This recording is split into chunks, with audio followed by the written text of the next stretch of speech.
We can always count on winter in Minnesota to be brutal. For those of you who aren't familiar with snow and frigid weather, I will tell you, Minnesota has almost 6 months of winter. Well, this winter, my guest, Natalie Olson, had an unusual experience that shows how much God cares.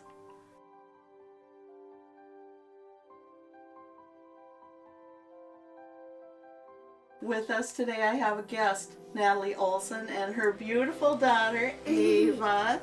Thank you for coming and being on our show. Of course. Could you tell us what happened as you were coming home with your children in the car? Yeah, well, it was about 18 below zero. It was very cold. It wasn't just cold, it was frigid cold. I was getting the kids packed up, and for some strange reason it occurred to me that I needed to make a bottle for the baby, which is very different for me because I don't ever leave my baby anywhere. I'm always with her. So And you're a nursing mom. right. So I don't need to make bottles for her. Right. But for this one day I decided I needed to make her a bottle, and it's good I did. I didn't realize that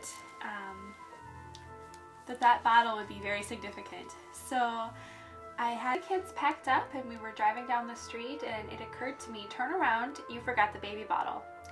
And I thought, oh my gosh, okay. So I turned around, and it wasn't even that important of an item for me to forget, but I just thought I needed that bottle. So I turned around and went back down the street to my house and got out of the car, and I heard crying outside.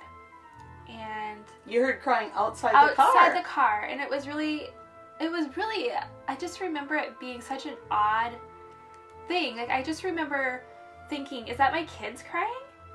And it's 18 degrees below. Right, because I had And you stepped out of the car. I stepped out of the car, the doors were closed, and I heard this distant cry. I thought, is that my kids crying from inside the car? So I went back in the car to see what was going on. I opened the door, I said, are you guys okay? Somebody crying? And it was not coming from in the car. And so I closed the door, I started going back up again, and I heard it again. I thought, what in the world? And it was just this very serious cry of a little child. You could definitely tell something was wrong.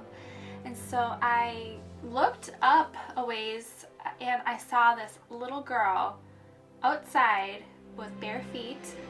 Bare feet. At Bare 18 feet. below.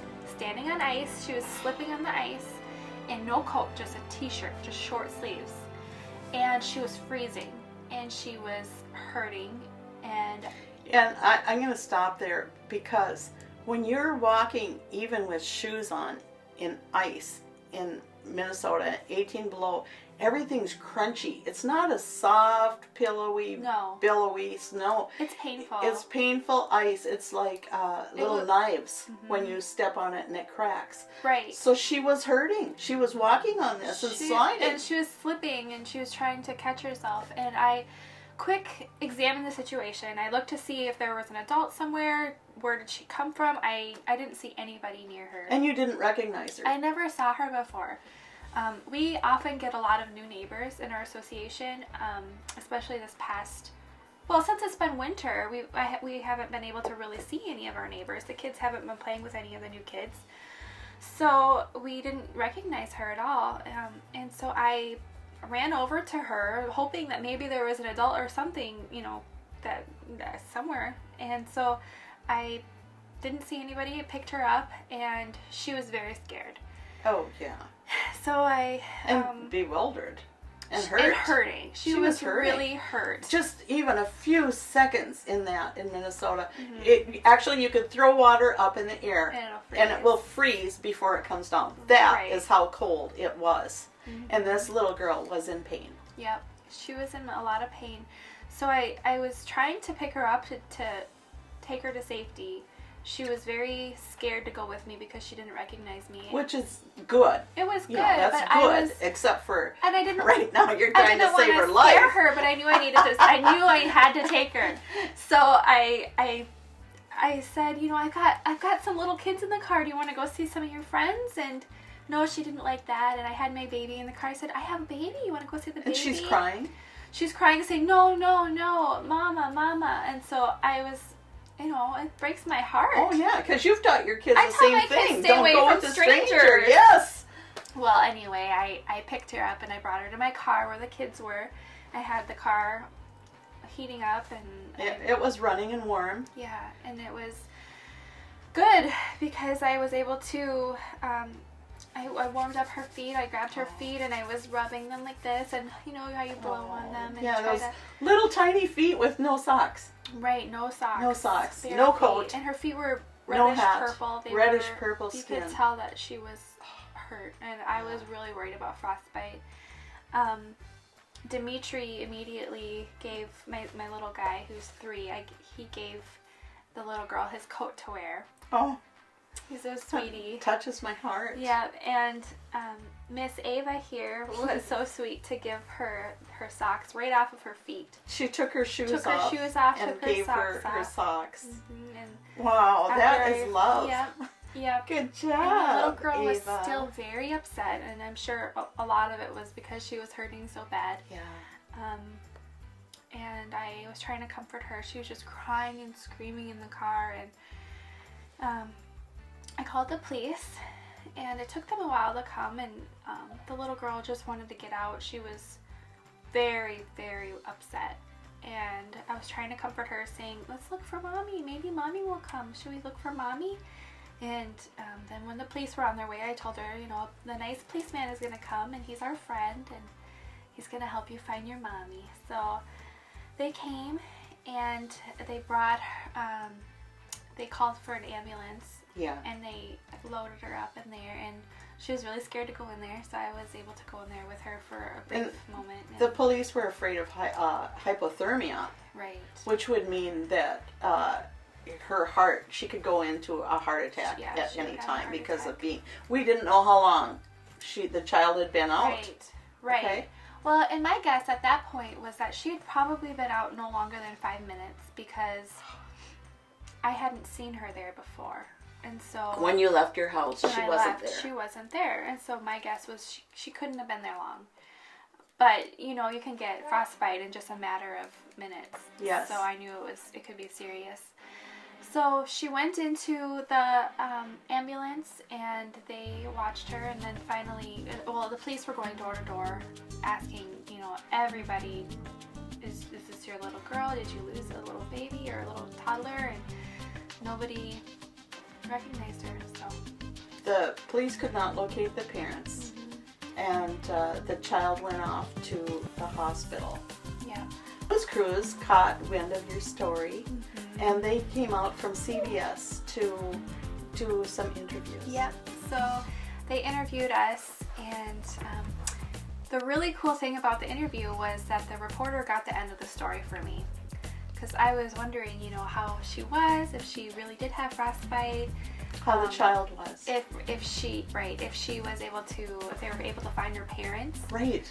So I guess the story was, she did have frostbite, and they kept her pretty late into the day. I was about noon when I found her, and her mom didn't find out that she was missing for an hour and a half. But her mother actually was not the one who was taking care of the child. Right, so the story was that she was at her house, the little girl was at home with the babysitter, and the babysitter, I believe, was the roommate who was, she worked nights. Oh. And so she had fallen asleep. Sure. And the little girl escaped. And the mom later on contacted me and told me that this was her first time leaving the little girl. Oh. And the mom came home and said, where is the little girl? Really? Mm-hmm. She had the... According to the mom said, she told me the other day, she said she got home from work and saw that her little girl was missing. And she woke the roommate up and said, where's my little girl? Oh my And the roommate said, gosh. well, she was just right here. And they looked everywhere for her frantically. Oh my Called gosh. 911 immediately. And wait a minute. During this time, the police had knocked on her door. Yeah. And the roommate She was slept sleeping through it. so soundly, she didn't hear the police banging Right. on her door. Right. And she didn't hear the little girl go out before that. No. Wow. Yeah, so the police said, if we wouldn't have found her, we don't know how long she would have been out there and if she would have Yeah. made it. Yeah, she really could not have lived It in was 18 below. No. For Really? I don't know how long it takes to get frostbite, but probably not more than a few seconds or minutes in 18 below. No, yeah, it wouldn't take very long at all. So it's really a miracle that we were there, that I forgot the bottle. That was such an insignificant thing for me to have in the first place, but it meant enough for me to turn around and go back and get it. Yeah. And that God put me in the right place at exactly the right time to save her. And I know that there's definitely a reason for it. I know that He wouldn't have, me perfectly lined up to do that for no reason at all. I believe that God coordinates our schedule if we ask Him to order our day. Right. So, Yeah. since you believe that too, do you ask God every day to I do. order your steps? I do. I ask Him. I ask Him to lead me and guide me by the Holy Spirit every day, and I ask Him to use me. So that's something that He does for sure, because this isn't the first time that this has happened, which is just amazing. So it's happened before It to you has. that you have saved a child? Yes, it has. Well, tell me about that. So the first time was back in, I'm trying to think of which one was first. There were two other instances. One time I was driving to work and my car ran out of gas. And it was such a strange thing for it to happen. It had never happened before, and it hasn't happened since. But my car ran out of gas, and I pulled over into the side street, and right as I was pulling over, and So you were rolling to a stop. I rolled into a stop. Well, and let me ask you, Yeah. do you often let your car get so far below No, it's never happened. I've never run out of that you run out of gas? Wow. I've never run out of gas before. So I was able to stop at a safe place on a side street, and I was looking. I looked straight ahead of me, and right as my car stopped, I saw this little boy who was, again, about 3 years old, running straight towards me to the street that was right behind me that I had just come from. And Which it was a very busy street. busy street. Very Anson busy. Boulevard. So I saw, what was happening. His mom was chasing after him, trying to get him to come back, and he wasn't going to have it, and he was way too far ahead of her for her to get him in time. He was going to get this to the street. He was going to run into the before. busy boulevard before the mom could catch him. Yeah. So what happened? So I knew I had to stop him. So thankfully God put me at just the right place to jump out of my car, grab him, and bring him back to his mom. Or he might have lost his life. He very well could have. It was a very busy road there, and I don't know, if people could have seen him or if he had enough sense to stop. So yeah, it was definitely good that I was at the right place again. Tell us about the third time that God used you to rescue a child. Yeah, the third time was another it wasn't a coincidence, but it definitely was something that God had to put together perfectly or it wouldn't have happened. A God incident. It was a God incident, definitely.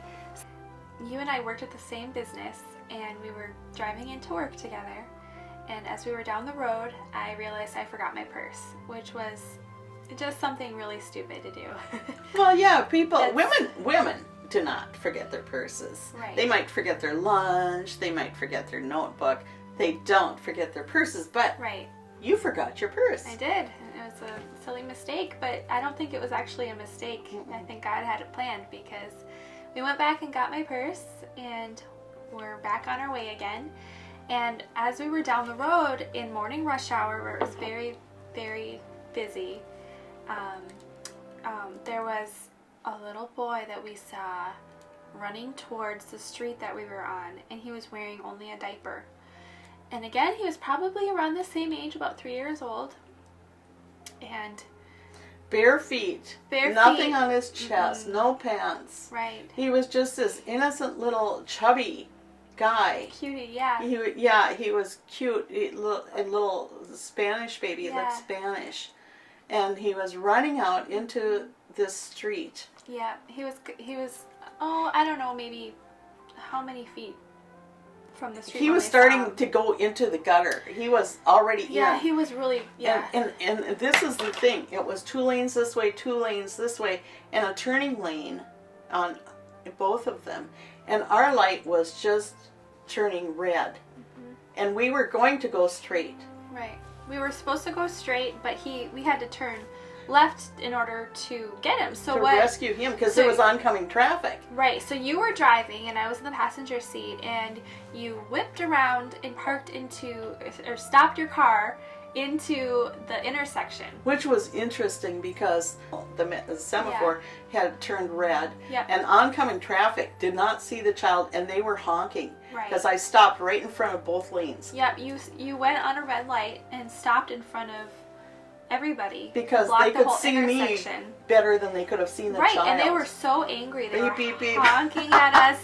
Right, because they couldn't see him. No, they they had know, no this idea tiny what we little were. guy. They had no idea what we were doing. They just No. thought we were being crazy drivers. So Natalie is So I really quickly unstrapped. And she's being Wonder opened Woman. the door, ran out, scooped up the little boy, came back in the car really fast as I we bet could. it took 3 or 4 seconds Not very long. for the picking him up. Right, because at that point he was in the intersection. He was. He Yeah. would have, at this point, he would have been hit. Right.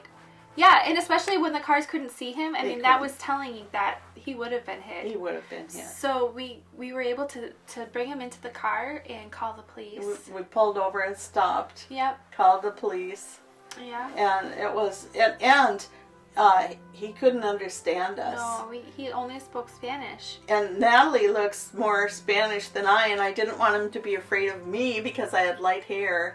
And so I was saying, Natalie, speak Spanish to him. Well, I think it's more than, it's not just that Ari looked like that, but I think it was just that I knew a little bit of Spanish. So I was trying to communicate with him. Yes, and I was going in our lunch bags, which we didn't always carry lunches. But I was saying, do you want this? Are Do you want this? hungry? And he only wanted Cheetos. Yeah, That's the only thing he right. wanted was Cheetos. Right, and I was asking him questions in Spanish, and he wasn't really. No, he seemed like he was really big for his age. Yeah. And he had, a full diaper on. It probably was a night diaper. And so it took a long time for the police to come. Yeah. And I called my boss and said, we're going to be late. Yeah. This is what happened. We saved a little boy. Sorry. But yeah, it was so interesting. And the child's parents did not call the police until about 1:30 in the afternoon. It had been. They said it had been about 3 hours. Yeah. And from the time that we found him till the time the parents had called the police station looking for him. Yeah, I'm sure they were absolutely frantic. Yeah. Yeah, but it's just an interesting coincidence. It odd is. coincidence. It is. It's interesting and fun, and it makes you wonder, what wonderful things does God have for you today? Right. Because Yeah. actually, with those 3 incidences, it changed these children's history. Yeah. It changed the lineage even. If those children would have died, it wouldn't have just affected their parents and grandparents and cousins, and of course it would have been great sadness, but it also would have affected the lineage, Right. their descendants, Mm-hmm. because they will grow up. Yeah. They will make choices in their life that may very well impact many, many others for Right. generations to come. Well, and I think it's really interesting how everything lines up. God has everything so perfectly orchestrated that if, even one little thing changes, it can affect the future for many Right. people. And so there's a reason why God has those kind of things happen. Right. Sometimes our mistakes are not really mistakes. And, No. and sometimes, it just goes to show that God uses those mistakes or bad things, bad situations that seem like bad situations to us. He uses it for His glory. Right. And so I think that there's always a better way to look at it. If you forget something at home, or if you're running late, or something bad happens, instead of complaining or being negative about it, which would seem natural to do, instead just think about maybe there's a reason that this happened. And maybe we'll never know. And maybe, can we trust God to make Right. this into a good situation? Yeah, and the thing is, he probably already does every day and we don't even realize it. Right. We might not always get to see, us save somebody No. through that, but it could be that something affected other people that we never will even know about till we get to heaven. The scripture says, rejoice evermore, pray without ceasing, in everything give thanks. For this is the will of God in Christ Jesus concerning you. Yeah. So if we could actually rejoice, oh, I'm late. Oh, no, I'm late. But if we could rejoice in it, it's like, God, I'm late, but I know that your timing is perfect. Right. And so I thank you for this, and please make it all work. And God could reveal those things in each one of us. Now, there was an interesting thing that followed the interview, because how many times was that interview shared, even that you could see online? Thousands of times. Thousands of times. And you got responses from people. People meant this absolutely innocently. Mm-hmm. But they would say, oh, you're such an angel. And by that they mean, that was lovely of you. It was being sweet. It's doing something sweet. And I wasn't offended that they called me an angel, or a lot of people were saying, oh, she's a hero, or which is very sweet. It was very sweet in its acknowledgement. I wasn't insulted or anything, but I did need to correct that because I didn't do anything. I just forgot a baby bottle. I forgot my purse. I ran out of gas.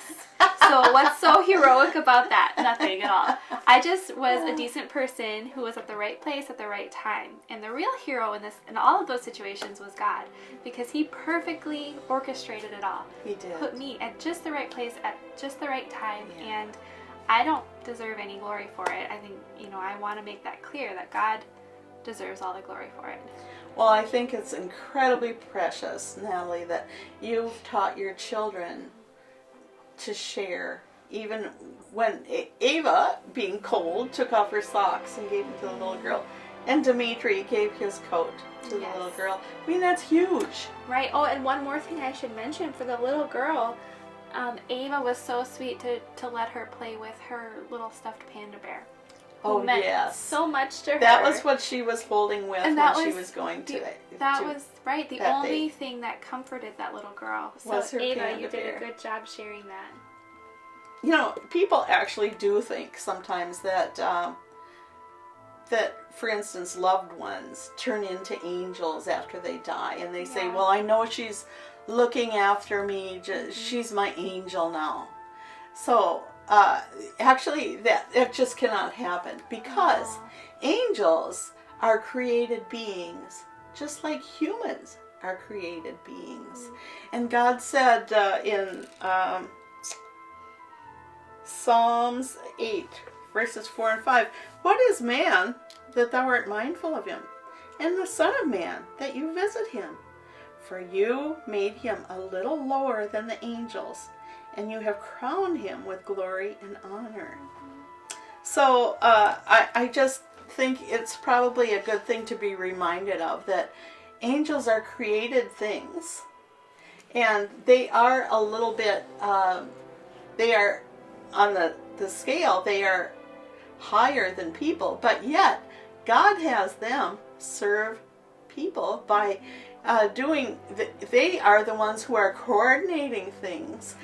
Kevin Zadai, who actually had gone to heaven, he had died, he left his body, and in heaven he saw how God has a purpose for a life, and he has the angel read the file, the angels, and they try to coordinate things so that purpose can be accomplished. Wow. Having the angels help coordinate our lives so that we can accomplish a purpose. That's true. So this little girl has a purpose in her life. It wasn't her time to go. No. And you all got to be part of that. How cool. And how very cool. Thank you. Well, yeah, thank you for being our guest today. And I just think you're all especially wonderful, especially since you're my family.